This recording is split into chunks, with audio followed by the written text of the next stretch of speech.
is waiting, bro. Delay no further. Hey, everybody. Noah, everyone who reads It Must Converse is the channel, and I have with me an amazing group of booktubers and readers. Christy Louise Dostoevsky in Space. What's up? Hello. Tiffany at Beautiful Minutia. What's up? And Hello. Una at the Codex Cantina. Heck yeah. Flannery January is in full force. We did an awesome job this year, I think, guys. When it comes down to it, we had some community involvement. Novel Idea, Dia over at Novel Idea, and then who is our boy with the wonderful locks, right? Adrian from Changeling Reader. What a great kind of take he had on Wise Blood. So what we do with Flannery O'January is bring Flannery O'Connor to the wider audience, right? I'm a Georgia boy. I love Flannery O'Connor in my blood. And maybe it's wise blood or maybe unwise blood, but I love Flannery O'Connor, and, you know, introducing her to the wider US or even just reader group is what we're doing here. So I feel like it was a success. What do you guys think? Definitely. Yeah. And there was definitely some conversation over on Victoria's Discord as well of people who don't have booktube channels. And that was really cool too. So there's a lot of discussion in different places. Right. And most of the discussion did center around Wise Blood, because that was the read along that we chose for this Flannery O'January. So that's just how it worked out. But people did read other stuff as well. Christy, you read a short story, right? Yes. The A Circle in the Fire is very good. I'd never read it before. Dia, you're awesome. And your take on that short story was awesome, Christy. Oh, I've got a 20-minute video coming on it. Nice. Flannery O'Connor certainly lends herself to exploration, and she was big on symbolism and all that kind of thing. I guess you definitely resonate with that. Is it, Una? Am I right? Symbolism? I never pick up on those. Come on, bro. I'm here for the characters. All right. No, so I read Wise Blood as everybody else did here. Noah, you and I, we never got together to do our cartoons talk. We should probably get together to do our talk on the cartoons. And then I read two short stories. I did Parker's Back and Greenleaf, just casually for fun. Those were fun. I love Parker's Back. You did some cool stuff with what was that? Good Country People. There's a good video on your channel for that short story. Am I right?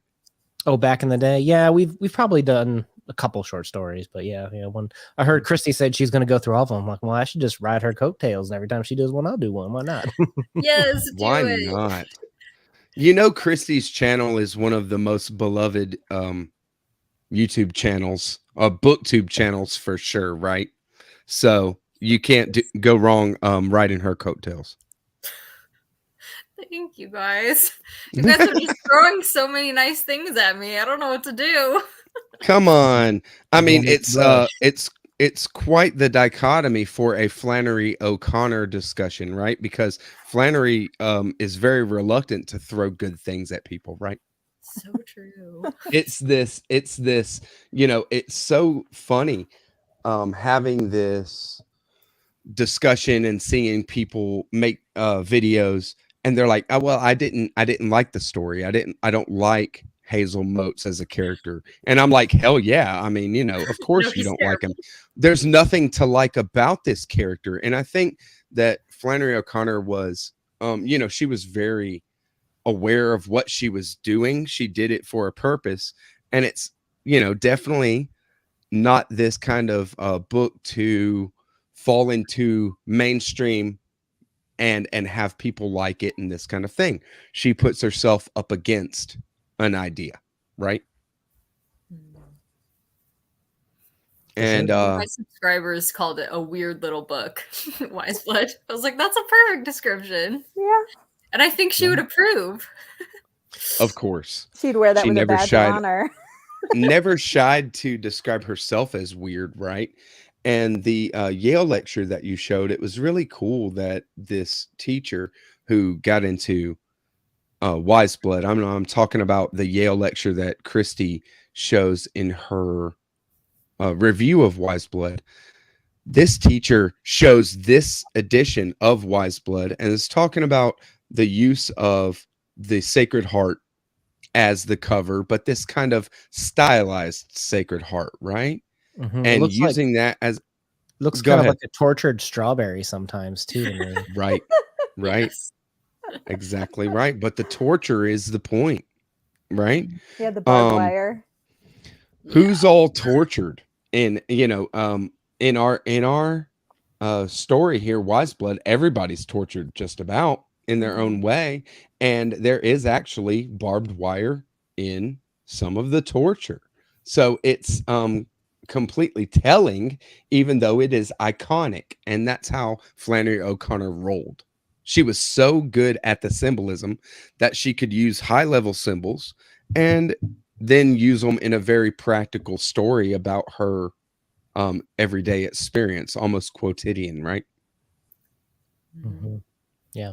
I'll say this. Let's kick it off with this like some easy discussion here because describing it is weird. I'm just like, yeah, that's accurate, but like I kind of wonder why. Because even when I read her short stories, it's never apparent at first. You know what I mean? Right. Like you finish reading, for me at least, an O'Connor piece, short story, novel, whatever you have, and then you're just like, the heck did that mean? Right. Like how long do you guys typically struggle with a scene or finishing the novel? Like how much time do you spend thinking about it? Because for me, it's just so hard to know when you got to the value, right? Like you know it's there and you kind of want to keep digging. Like what's been your guys' experience either on your second run through or on your first experience with Wise Blood? Like what did it take to get to that meaning? What about you, Tiffany? Hey, feel free to take it. I have thoughts, of course, on that, but feel free to take it if you. Well, this is my first read through, and out of all of us, I'm the only one that has not previously read this.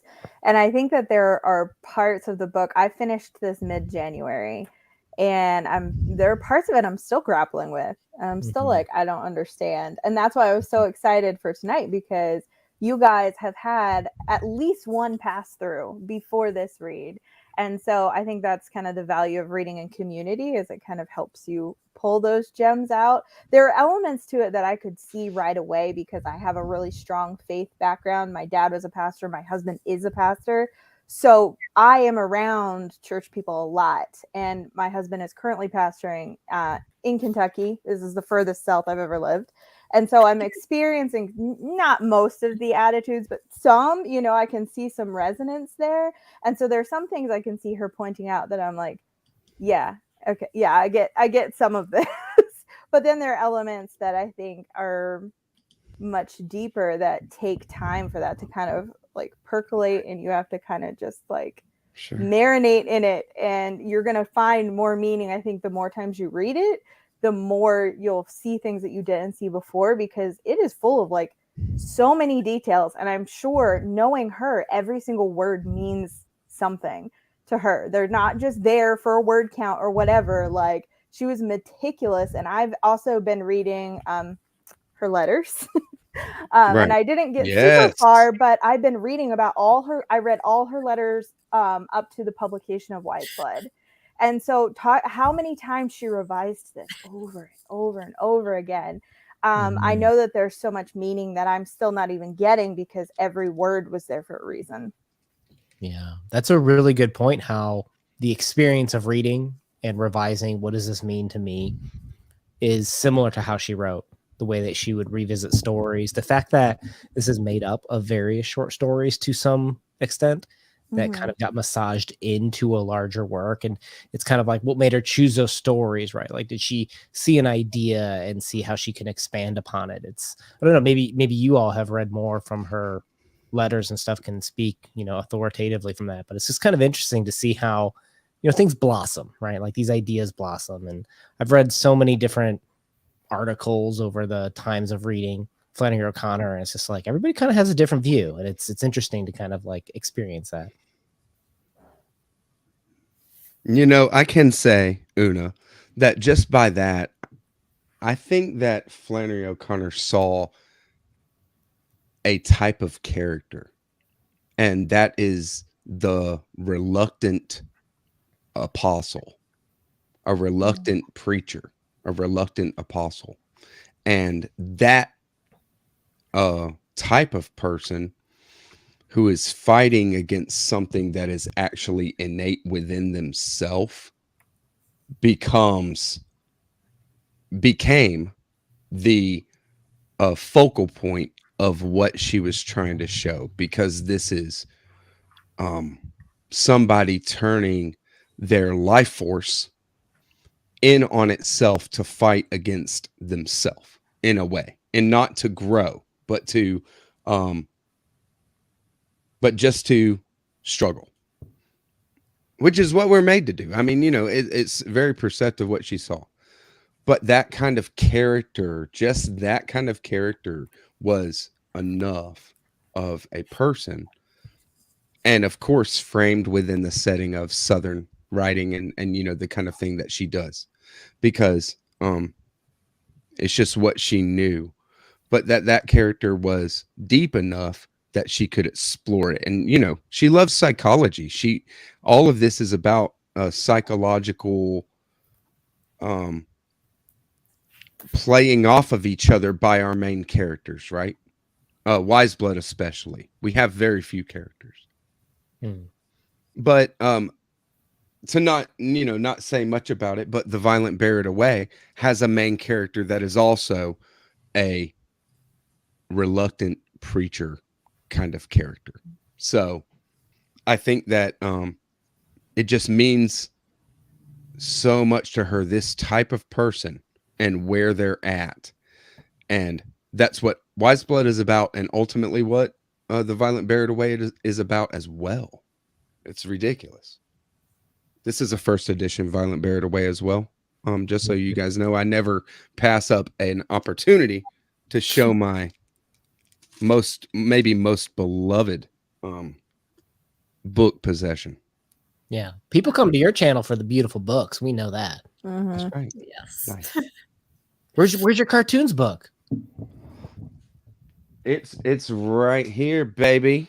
And I got other Flannery O'Connor right out. But the cartoons, before we get into Wise Blood discussion proper, I guess, the cartoons really turned out to me to seem like this maybe a coffee table book, in a way to conclusively collect her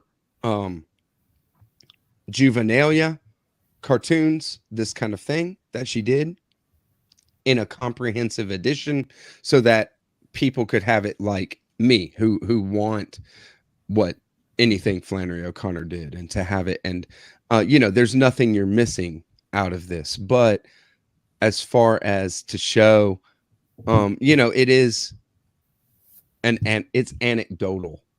Did you find the same kind of feeling? Yeah, I didn't have a crazy revelation. I mean, obviously it was written when she was younger, and I think some of them are so specific probably to the school, the way that like the jokes seem to be kind of inside of how the school faculty would behave and stuff. And I'm like, Right. I don't really have that information. I know there's 40 pages of prose at the end of this that I could read, and it'd probably give me some more information, but some of the, like, even the acronyms, I'm like, I don't really know what that means, but okay. Like, I think that's pretty entertaining, but from a completionist standpoint, like, yeah, I definitely wanted to dive into that too and kind of explore it. Right. From what I read of the back matter and this kind of thing, there was more about, anecdotal stories of her at school, and also how her moniker changed that she used for her. What is it? This is my husband, in case you're wondering. What is Flannery O'Connor cookbook? Soul food, baby. Give me mashed potatoes and gravy. Hello, Oh, Peter. but only but after you cook the ham, you got to pour it on your head, so that way you got ham gravy coming down. No, I use that brown gravy, baby. I don't make ham gravy. I don't want no thin gravy in this house, baby. Give me that thick gravy. Yeah, They Far Side. remind me of the Far Side. They are single reminiscent panel. for sure. Single panel, really just right there, and also multiple action within one panel. She pulls that off very well with a lithograph. There's nothing to take away from the cartoons. It's just a thing where if you want it, then get it for yourself and experience it. I might do it would do to do some content where you just talk about it while you show it, but that would just be supplemental to somebody owning it themselves, right? Just get it. If you want Flannery O'Connor's stuff, it's definitely worth it. There's Adrian. We were talking about Nice. you. Changeling Reader, thank you for taking part this Flannery O January. Your video was really cool. So let's get into some Wise Blood. I mean, really, the book lends itself to analysis to a ridiculous degree. I mean, Flannery O'Connor, like you said, Una, already wrote some of these as short stories, little portraits, before making them part of this book. So obviously she had this kind of a narrative in mind, or a character, or whatever it is. She had something in mind and was building. There was some kind of nexus in her head that things were building around. And before she had graduated university, she had written her first novel. And that is Wise Blood. So do we all have different editions? Do we all have different editions? That's wonderful. This is the Noah edition. Thank you, Noah. This is the Christy. Thank you, Christy. I have Tiffany's on the Kindle. Does that count? Yes. Nope. So, all right. So we've already touched on there's not much to like about this book. So what's the draw, right? Flannery O'Connor never told a story without there being a purpose and a meaning behind almost everything that's in it, but also the story as a whole, the short story queen. And so what does she do with a novel? Well, it starts off very intense, and we have a character that is in your face and all that. So Hazel Motes just comes across as this someone you don't want to meet, you want to sidestep and just get out of the way from, and this kind of things. But with the book, we're front and center to his life, and it's uncomfortable. It's uncomfortable from the first chapter when he puts a woman on the train on the spot, right? And you just feel for her. You feel for the characters that are dealing with Hazel Motes more than you feel for him, right? Well, it starts out too with like the background of the war just finished, right? So you're almost expecting this to be, I don't know, finding yourself post-war trauma book, but that's not what it is, really. Like that's just kind of like a brief background. You start to find out, like, well, what is Hazel's story? And you just find out he's so crotchety and so obsessed with the belief that there's nothing, that there is no Jesus in the world, and that he's gonna spend his life to basically negate his childhood, right? Like that's my takeaway, is that Hazel had this heavy religious upbringing, and he's got something going on with that, right? Yeah, he can't quite forget what he's known since he was a child, but he really wants to. He's trying so hard, and it just doesn't work. Right. So Flannery has a character here that is antagonistic as a primary personality trait. And then you find out what he's antagonistic about is existential. And he can't stop. He is, to the depth of himself, a fighter.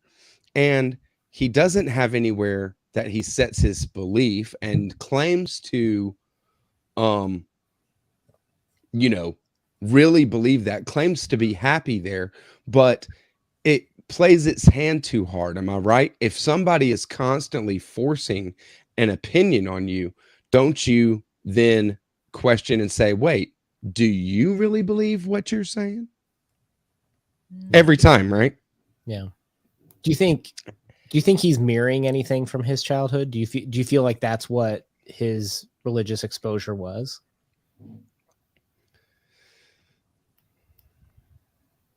The kind of thing with his childhood, I think, is just a framing of what he has to work with. And Hazel is not able to really break free. He stays within his bookends in a big way, and has to, in a way of, what he's about as an antichrist preacher is akin to Satanism. And that kind of thing doesn't exist without Christianity, right? So it's something that doesn't exist without the thing that it's fighting against. So it exactly has no substance to itself. Yeah, it's kind of hard to struggle with. Like, that's something that maybe you guys were more clear on this, but it's kind of like he vacillated between, there was no fall, there was no redemption, so therefore I'm a nihilist, I believe in materialism, yada yada yada. But at the same time, exactly to your point, he's just like, he always chooses the sin in terms of Mrs. Watts, in terms of Sabbath, that he's always trying to prove, is it to himself, is it to others, that he won't feel guilt or remorse from sin. It's really unclear to me. I'll open it up. Anybody else before I go in on that? Well, I think it was interesting, Noah, that you were talking about, to have the Antichrist mindset, like you have to have Christ as part of that. And towards the end, I actually have a tab. It's like towards the end of the book where it says, he said he had only a few days ago believed in blasphemy as the way to salvation, but you couldn't even believe in that because then you were believing in something to blaspheme. Uh-huh. Yeah. Nice. Nice. Very nice. Exactly right. Now, see, maybe part of Flannery O'Connor bringing the reader a little bit further in those moments, right? I believe Flannery O'Connor to be a mystic. I believe Flannery O'Connor to be a very individual consciousness, not worried about how others are going to take you. It might be weird. It might not be understood. That's okay. It's time to do it and to just bring it out. So that's telling and very cool. Yes. Hi, Penny. So with the kind of reflections and inversions between characters that go on in this book, it's ridiculous. And there's a lot that came through from Flannery O'Connor's power as a storyteller, even as an early storyteller. I mean, this was written before most of her short stories, and every character has a real reason and a real thing up against each other, right? I walk in as Noah waxes mystical, right? Hey, PG, I ain't fitting to read that. What's up, brother? And dude, Flannery O'Connor was nothing if not an internal oriented writer, a la mystical. It's just an internal posture. And so Hazel, in her prayer journal, she was praying to God to make her a mystic in her prayer journal. I just Yeah. remembered Cool. that. Sorry. I can't get away from the dichotomy, and I would love to hear anybody's thoughts on this kind of thing of Enoch and Hazel, who are the two main characters here, because Enoch has this kind of tendency to get his activity and his impetus for action from his blood, from the internal, right?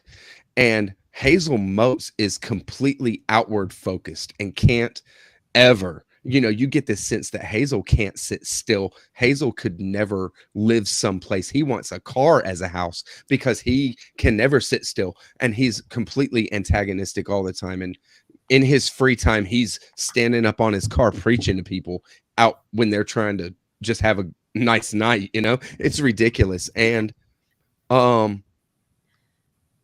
he has to gain his validation or his whatever he's going for from the external, and that Enoch has no need for that at all.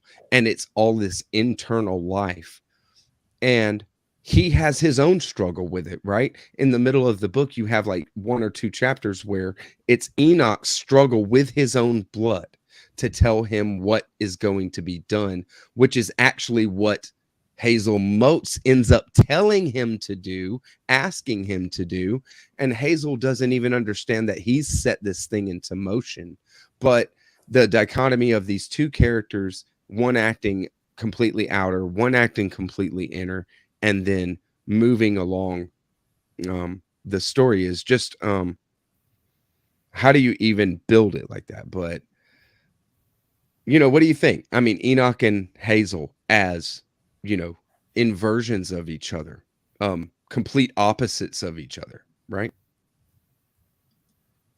When I think of Enoch, he it's kind of like it's hard to understand any of the characters' motivations, really. To me, Enoch is so lonely. Yeah. He's been in this town for several months, doesn't have anyone, and I don't know how you guys interpret the gorilla scene, but I think it's kind of common for to people to think about that as he just wanted to be in touch with someone, and when he went and got the little new Jesus doll, I think it's grotesque, but it's also funny. But he's Yes. I don't know how I describe him as all internal. Like he's looking for external validation and connection in some regards. But you're right, like his value system comes internal in terms of he just kind of does what his blood tells him to do, like what he feels should be right, and doesn't really listen to others to. Okay. have Well, a and with decision.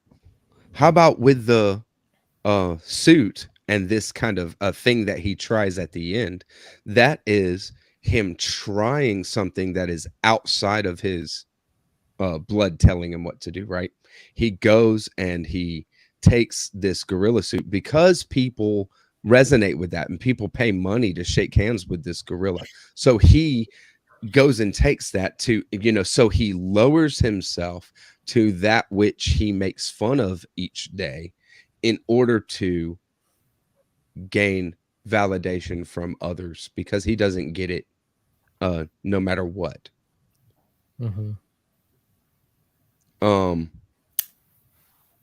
What do you think? Yeah, it was so interesting that he turned around on the gorilla. Like, initially he wanted to mock the gorilla, and he was like, thank you, new Jesus, for giving me this opportunity to go swear at the gorilla. And then when the gorilla shakes his hand, it's the first person to shake his hand in months in this new Right. city.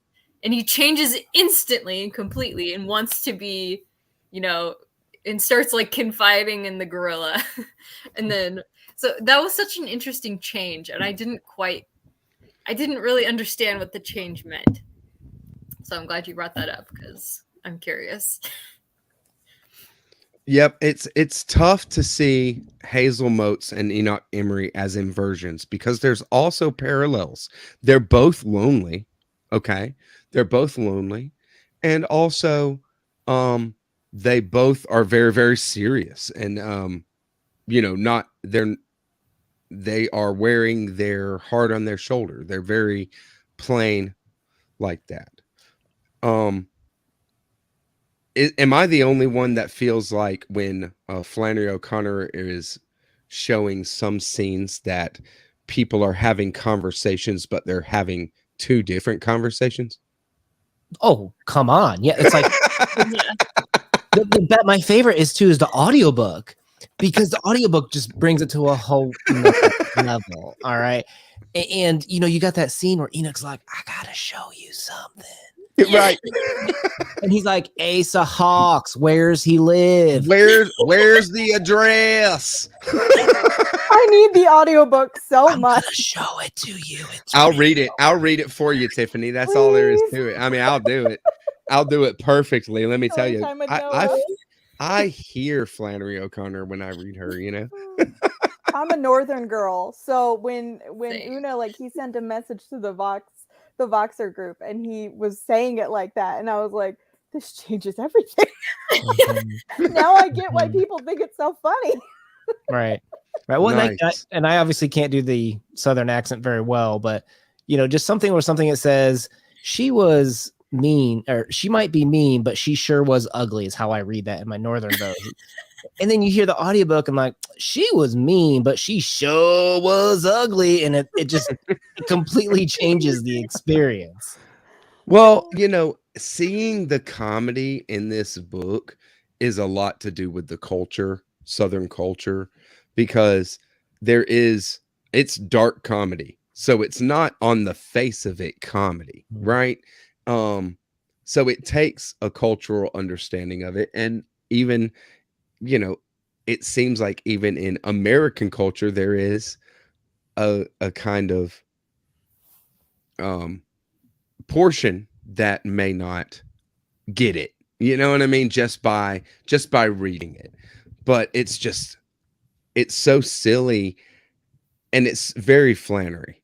Her comedic style is very much her own. She That says, kind of like, thing. in the introduction, read it with comedy if you can. Like, read it with humor if you can. So not everybody maybe can. That's if you very hear cool. it with you, that helps. Dia brings up the idea that Enoch is who Hazel was when he was Enoch's age. So that means that Hazel is a little underdeveloped compared to Enoch. Enoch is a higher developed person than Hazel. Agree or disagree? I don't know. I think when it comes down to it, that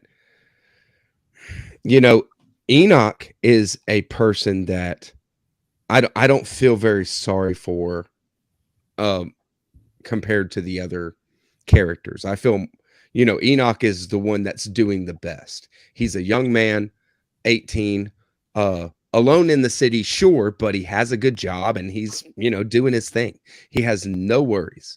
When it comes down to it, Enoch is the one that's doing the best. And Lily Hawks, Asia Hawks, and Hazel Motes are it's an S show with Hazel for sure. But Lily, you feel very sorry for, and Hazel, you feel sorry for. I feel very sorry for sure.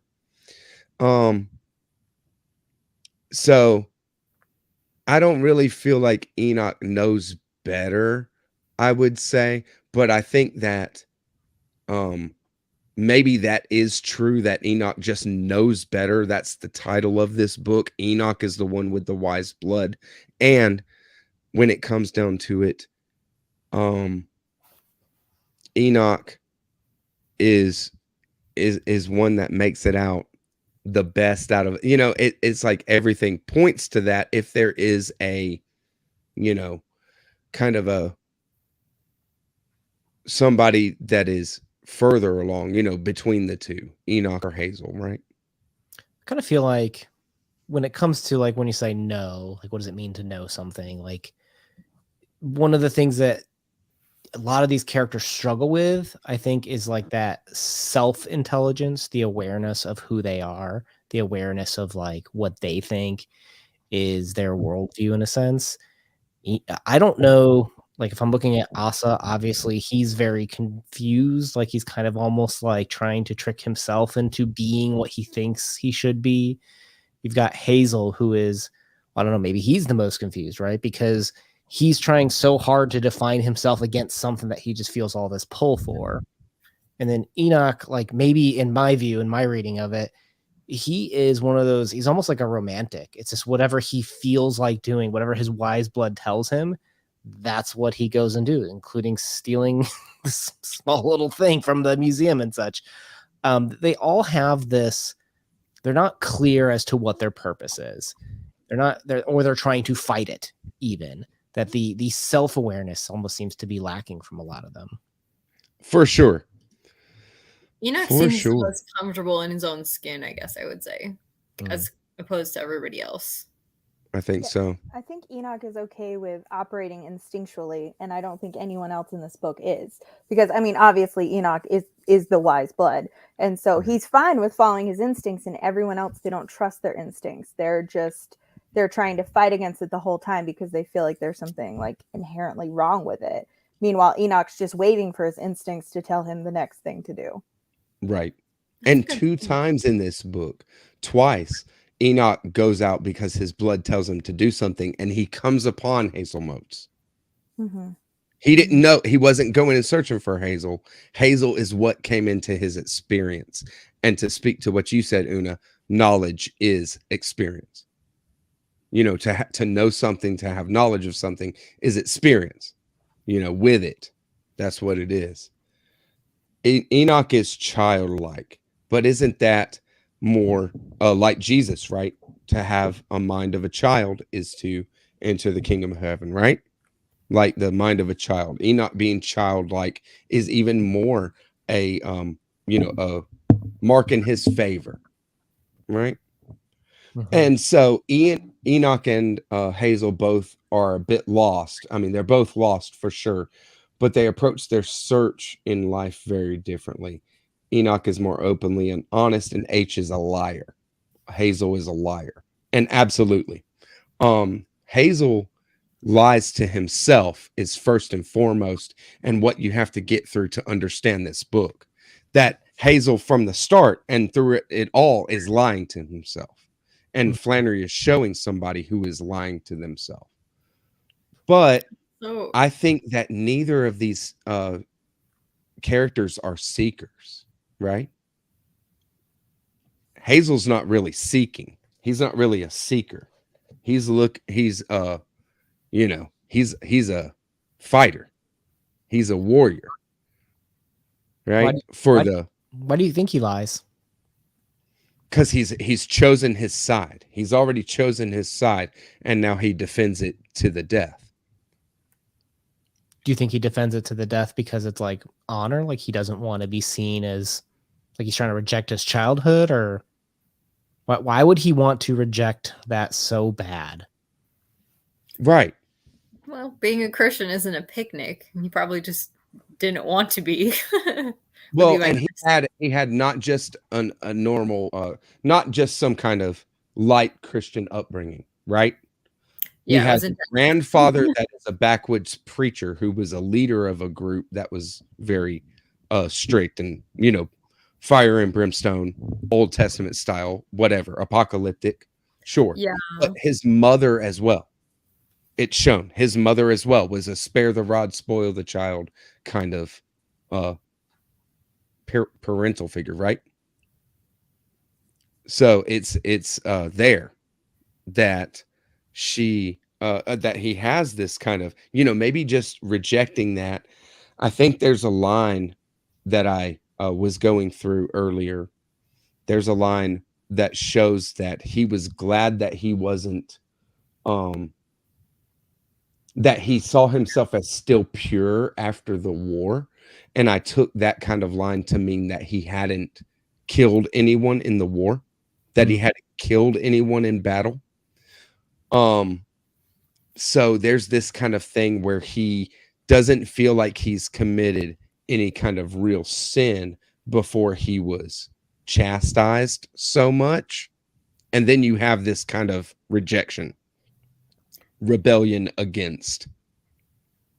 Yes, he was made to feel guilty for his sins as a child. Before he had done, before he had done anything. Right. Yeah. I And he went into that full force himself as well by punishing himself farther than anyone else did by putting like rocks and stuff in his shoes as a child. Right. And then you see that resurface at the end of the book that he's continuing with like this self-flagellation for perceived sins. Mm-hmm. Yeah, and it shows him to be this like intellectual person, like that he really took these things to heart. His grandpa's teachings and his mother's chastising. He really took it to heart and really wrestled with this, and is still wrestling with this as an adult. It's an interesting point that one of his first lines is that he's still pure, because one of his last lines is, isn't it, that I'm unclean? Yeah. Yeah. Right. So his whole life, was he trying to reject Christianity because he felt unclean? And that if Christianity was true, then he wouldn't potentially be receiving grace or something along those lines. Is it the fear of guilt, of punishment, something along those lines that I think, I don't want to speak for everyone, but I know, like, I grew up Catholic, and Catholic guilt is a very serious and hard thing to go through. That sometimes, you know, when you're told that all these little things that you're responsible for will come back and haunt you, sometimes that can cause you to push away of just, okay, I can't, like, I'm not going to win this game. I'm going to lose this game for sure. So I'm just going to not play the game at all. It's kind of sometimes the feeling that I get with Hazel. Yeah. Well, and I get it. And I think that Flannery O'Connor got that for sure.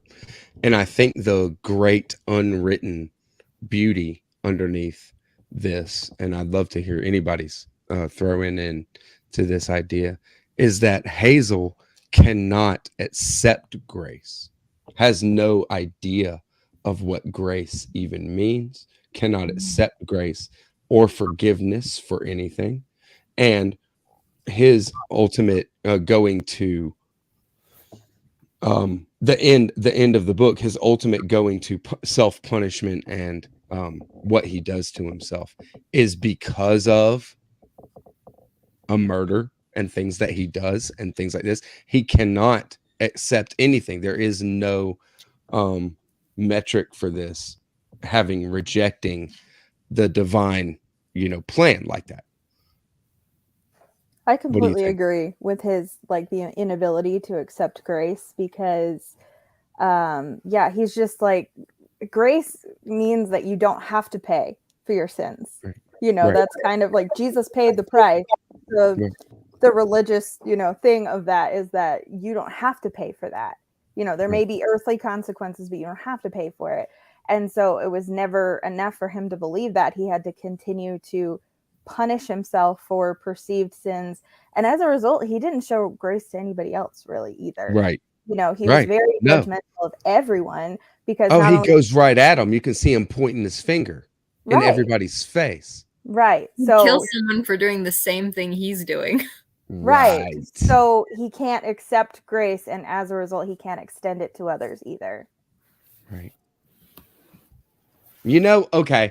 When I first read this book, I loved the Hoover Schultz character, Holy Ollie or whatever. Oh my gosh. I loved this character showing up, and this whole scene, I love it because it shows Hazel Moat so plainly, and it shows, it's a whole nother thing that Flannery O'Connor's doing. Yeah. When he gets so mad that he's doing the same thing. And then this second read through right here, it was just a revelation to go through this, really, because I feel like, I see it even deeper, just seeing Hazel Moat's character. So first, Hoover Schultz is a character that shows up and is a kind of disciple to Hazel Moat's, starts speaking up and getting more people around and all this. And so anybody who's read it knows who I'm talking about now. And he is a flim flam man, right? He's a marketer, right? Well, he's to me, like, a very simple way of looking at him is he's kind of like Simony. He's charging for ecclesiastical services, charging for these, like, you go to Rome, you can't charge to get into a Catholic church. You can't sell holy water, but you can sell the bottle and you can fill that bottle up yourself and get it blessed, right? Like he's the guy that's working the system any way he can. It's like the televangelist nowadays that you need the seed money. So you Mm. get what you That's get, your right. miracle. You got to send Mm. it to them. Mhm. That's right. Same kind of And thing. yeah, I mean, he's just a guy that knows the system. He knows the system. He's been in it, and he sees an opportunity, right? He sees an opportunity, right? He's an opportunist. There you go, Yep. teeny tiny. Yep. I think so. So, when it comes down to it, he just looking for the greenback, right? He's looking for the materialist payoff, and Hazel Motes is the atheist par excellence, and he rejects materialism. Mm-hmm. What do we think about that? Flannery O'Connor has our atheist here completely reject the materialist, completely reject him as he's untrue, which is actual fact, right? So when Hazel Motes comes up against this guy, Hazel Motes seems to have be on the right side of things, right? I think Maybe for the first time. Do you think that seeing true materialism and nihilism and realizing how disgusted he was with it was any form of like an ignoramus moment for him, that was the light bulb moment where he realized, oh, I don't stand for that. And that's why he hated it, because it showed him that he was a hypocrite himself. Like, I don't know. I just, the whole book's kind of funny, the way that he's just like, well, we're the Church of Jesus Christ without Jesus Christ. And then like the landlady's like, so Protestant. Yeah.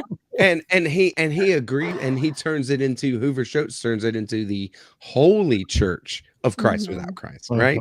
Just like adds on that little bit just to what, and so I think you're onto something with that a little bit when it comes down to he sees himself in this person, and then it does drive him to murder. Drive him to, I see what you did there. Zing, baby. In the POS car. He sees $50 himself in the car. rearview mirror, yeah. The rat-colored Thump, car. It's amazing. So he does. He takes him out, and Hoover Schultz, falls by the wayside because what it turns into is we see with Hazel Motes someone who is the genuine article, right? Mm-hmm. Well, I think it's interesting too because that's the whole end. Like, I mean, really, do we get there? I love it. Mm-hmm. I think it's funny that Hoover shows up too, and he also isn't really perpetuating what Hazel Motes is, because he's trying to pull in more money, and so I think that really ticks Hazel off too. That he's like, it's your own personal interpretation of the Bible, and Hazel Motes is like, this has nothing to do with the Bible. That's the whole point. Oh, I love it. I love it. The whole scene like cracks me up so much that he's like, you don't have to believe nothing you don't understand and approve of. If you don't understand it, it ain't true, and that's all there is to it. This man has changed my life. And then he goes, this guy's a liar. I've never met you before in my life. I love it. I love it. Yeah. Doesn't that line also speak to the wise blood, right? Like you can believe whatever interpretation you want. Mm-hmm. Right. If you just do what you feel good as opposed to what's written down, then And I see that a lot in the church nowadays. So that was an interesting reflection being in the church, that there's a lot of people coming up and saying like, well, you can just read whatever you want to read, and you read it in there, and you read what you want to see into it. And I'm like, right. That hits a little close to home and feels extremely contemporary. Right. Well, I think it has a lot of, okay. Honestly, before I read, why I loved that scene was that element of it, Tiffany. that it said, look, there's a little light in your heart that you got to protect your innocence, right? And this will enable you to have that. You can have that for yourself, and you don't, nobody else might understand it, but you got it, And I used to love this scene for that. And now I see that it's this kind of thing where you might always enable other people to be who they are because that's where the money is, right? But the truth of what's going on is beyond anybody's grasp in the whole scene. Nobody, is speaking truth, right? It's these two, it's the Antichrist and the marketer, and the masses. That's what we got going on. And it's just like, oh, it's heartbreaking in that way. And it ends in a murder. Mm-hmm. Well, and even the guy that gets murdered, like he's like so confused, he like starts confessing to Hazel. Oh yeah, well he's a wino. He's a wino. And and what's his natural instinct? I'm gonna confess. Like, yeah. If my reading goes against your reading, who has the correct reading? Well, That's we're exactly a big advocate, right? We're big advocates of here of individual readings. So feel free to share your thoughts. I want to hear Peter's thoughts on Wise Blood for sure. He hasn't read it, but I did read some of the quotes to him. So, oh man, yes, and see, he hated that Hoover was doing what he was doing, and it's not just doing what he was doing and making money off it or whatever. He didn't care about the materialism of it. It was when he saw what he looked like in the other person. A self-loathing, right? And that turned into an outer lashing out, which is Hazel Moat's MO. That's how he do. And the weakness. I think he saw the physical weakness then manifested as not just his own physical weakness, but his like internal weakness that he feels like he's still giving in, and even though he doesn't want to. And so I think that really, really made him mad too. What is happening? I'm just making it look great. I don't know. The aesthetic. When it comes down to it, there's just so much to go over with Flannery O'Connor stuff. For sure. It's an amazing book, and this is her debut novel, one of the strongest debut novels I can think of. Pedro Paramo not included. How old was she when this was published? Yeah, like 22 or something, right? I can't believe that. It's unbelievable. It's unbelievable. Nobody writes like this at 22. That's insane. Is there any points about Wise Blood that we want to touch on from anybody? Because I'm super down, but we've talked Wise Blood. Is there anything we want to touch on that we didn't kind of get to? I obviously don't have an answer, but I guess a hotly debated topic is, did Hazel find redemption by the end of the novel? Nice. Very nice. All of her stories, isn't it? Mm-hmm. Right. So, I mean, do you think the self-flagellation, Am I gonna give the first answer? Go for it.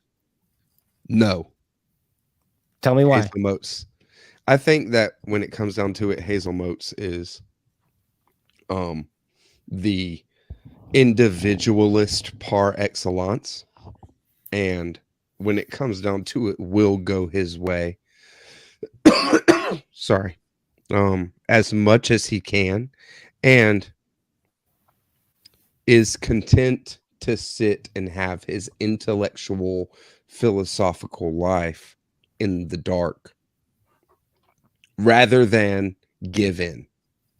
And the struggle to, submit or in this case, I'm framing Hazel Mote's finding redemption as submitting, because that's the ultimate thing about Hazel Mote, is that he's a fighter, so he has to give up the fight in order to. Okay, so by being too, And I think like, that by the end, he has not give up the fight. Is your view about that fighter, is that being like too prideful to be submissive, to bow down per se? I don't know if I would necessarily pin it down to pride only. That is definitely part of it, but not the only part. But I would say something that is an umbrella, that might be the whole of it, is intellectualism. Right? That he's just content to stay in a mental of he's going to, it's his choice, it's his decision, he's going to figure what is right or wrong, and letting his emotion and his feelings have their say on it, sure, but I don't think he's got there by the end, even as horrific as his story goes. What about Christy or Tiffany? What do you guys think? Please. I don't know that I necessarily thought that he found redemption by the end, but it almost seemed like by him blinding himself, it was like the answer that he was looking for, he couldn't see physically. And so his physical eyes got in the way of him seeing spiritual truth, was kind of like some of my interpretation of the end. Yes.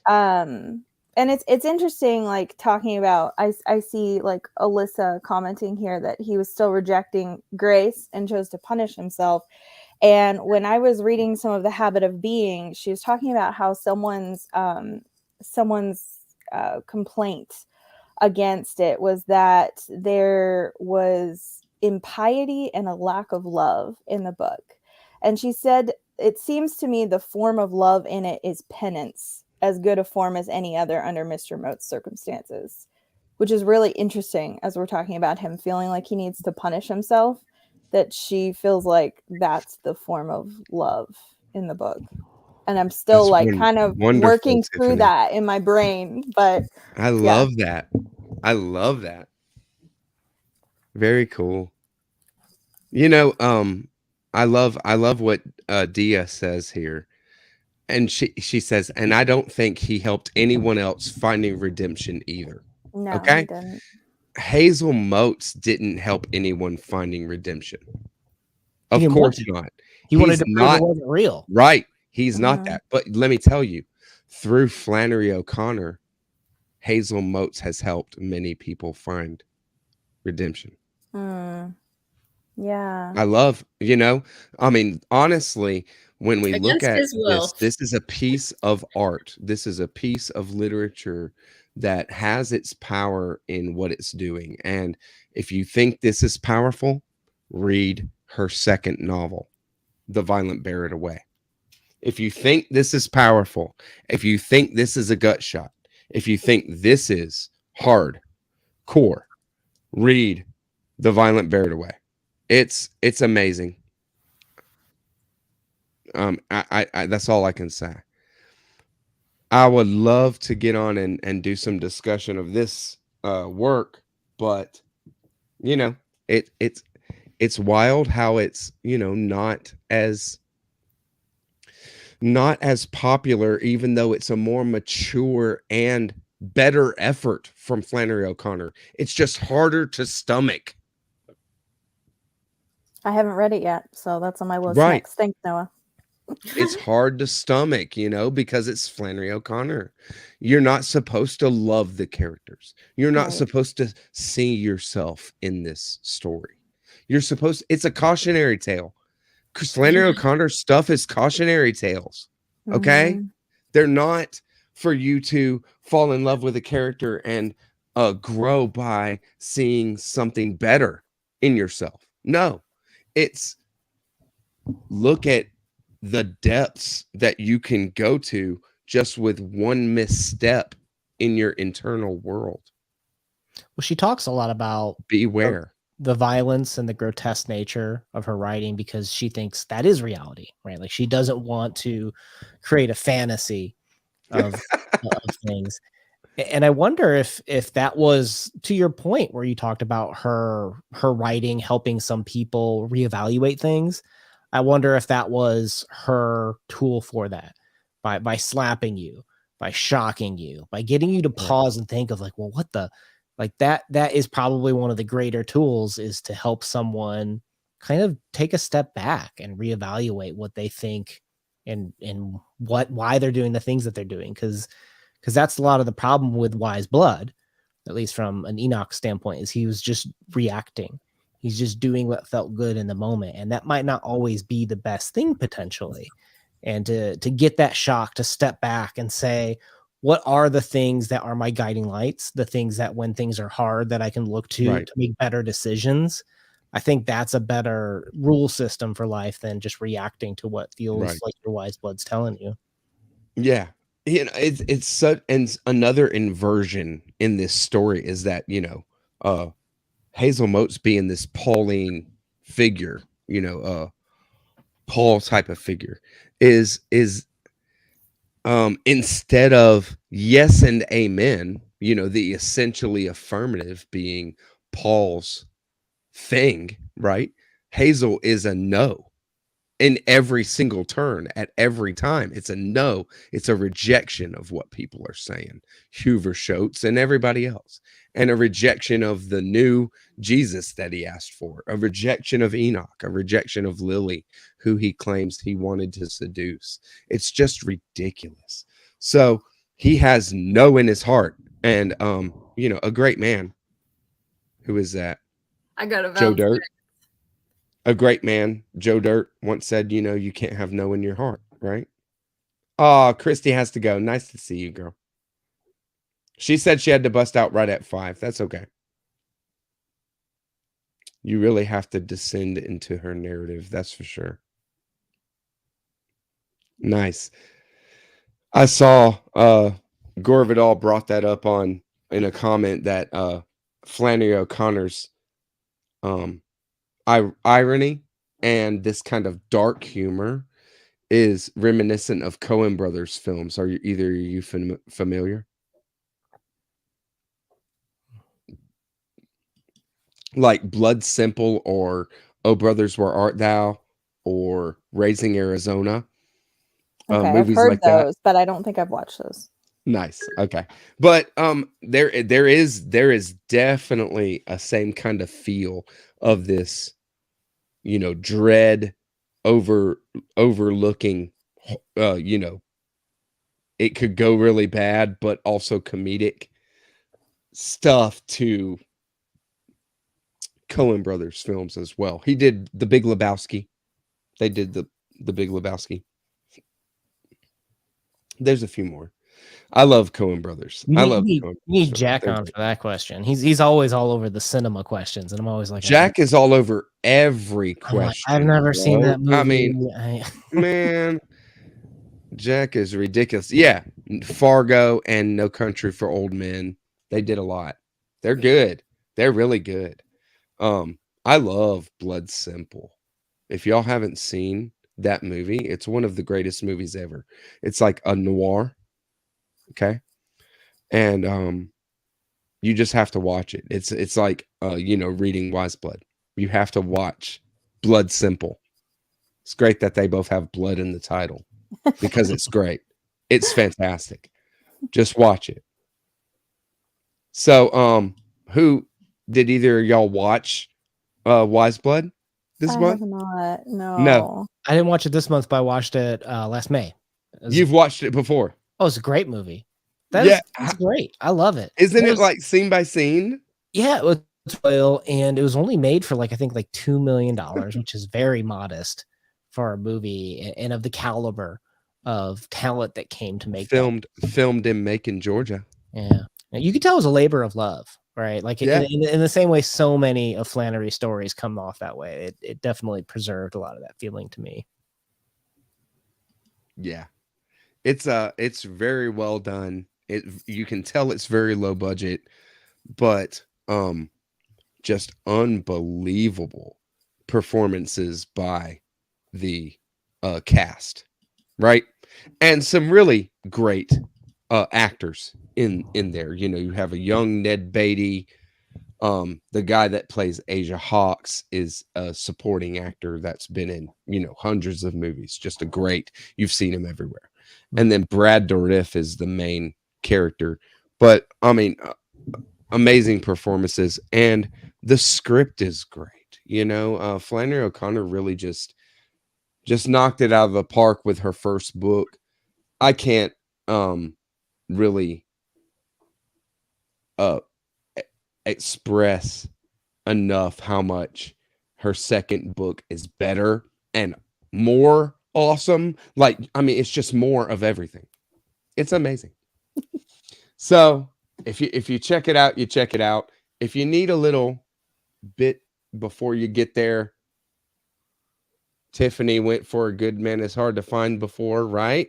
Actually, Victoria read that. I read Everything That Rises Victoria Must read that. Converge. Right. Okay. Which is also a good place to start. That's good. Everything That Rises Must Converge. Oh, that's my favorite story. But you know, grab yourself a complete short stories, that kind of thing, and save The Violent, Bear It Away until you're, you know, safe and secure, and let Flannery O'Connor. Can you be safe and secure with any Flannery? Because I don't think you can. You wait until you're safe and secure until you crack it, right? Because it's amazing. It's amazing. Thank you very much, Tiffany. Thank you very much, Una. Happy Flannery January. Is there anything else we want to touch on? See you next year for what? What's the plan for next year? The Violent, Bear It Away. Maybe we'll do The Violent, Bear It Away if we want to do her second novel. Maybe we'll do a short story collection, just to, because I mean, she's the like an undisputed queen of short stories, right? So we could just go short stories. Yeah, even we more could just than I go. loved Wise Blood. Oh yeah, I mean, I think her short stories are better than her long form. It's hard to say with The Violent, Bear It Away, though, because it's so good. It's just so hard. And it would be, even if Flannery had another 5 years, just 5 more years, I can't imagine what she would have given us as far as a third novel. Mhm. It's so good.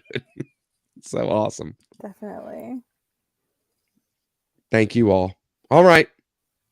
Happy Sunday. Happy Flannery January. Catch you on the next one.